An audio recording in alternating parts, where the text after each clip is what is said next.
হলো আজকে ছিল শনিবার। তো এখন 8:30 মতো বাজছে।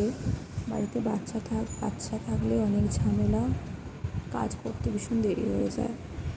তো আমার মেয়ে এখন 1.5 মাসের, সে রাত্রিবেলা অনেকবার ঘুম থেকে ওঠে এবং ভোরবেলা উঠে প্রচুর খেলাধুলা করে, তার জন্য জেগে বসে থাকতে হয়। তাই ঘুম থেকে উঠতে 8টা মতো বেজে যায়। উঠে এবারে মুখ টুক ধোয়া, তারপর ব্রাশ করে তারপর মেয়েকে মুখ টুক ধুইয়ে চাটা খেতে প্রায় 8:30টার মতো বেজে যায়। তারপর আমি চলে আসি বিছানা গোছাতে। বাড়িতে আমি আর মা মেয়েটাকে ধরি, তাই কখনো মা ধরে আমি কাজ করি, আমি ধরি মা কাজ করে। তো মা এখন মেয়েটাকে ধরছে, আমি বিছানাটা চটপট গুছিয়ে দিচ্ছি।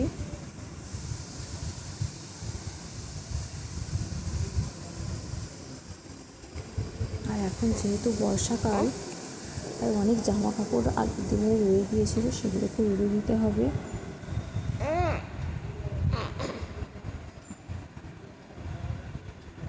তো আস্তে আস্তে বিছানা থেকে এটা সেটা তুলতে করতে, সাজিয়ে রাখতে করতে অনেক টাইম লেগে যায়।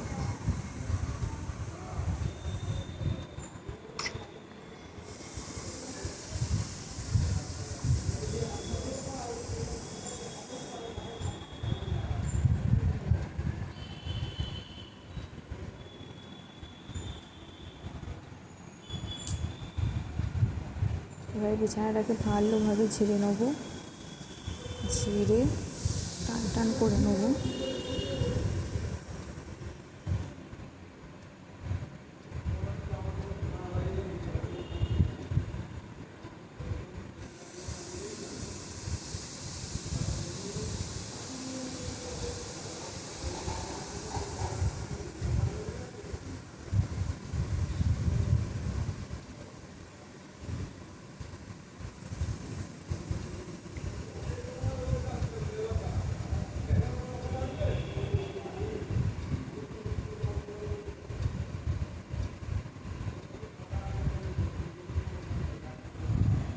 এই যে বালিশটা আগে সেখানে গুছিয়ে রেখে দিয়েছি।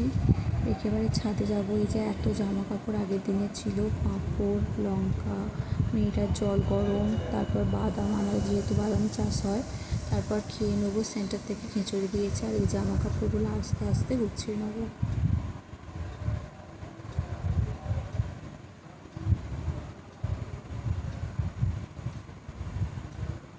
ব্যাস, আজকের মতো ব্লগটা এখানেই শেষ করছি। ভালো লাগলে অবশ্যই একটা লাইক করে দেবেন, সাবস্ক্রাইব করে দেবেন এবং পারলে অবশ্যই একটা কমেন্ট করে দেবেন।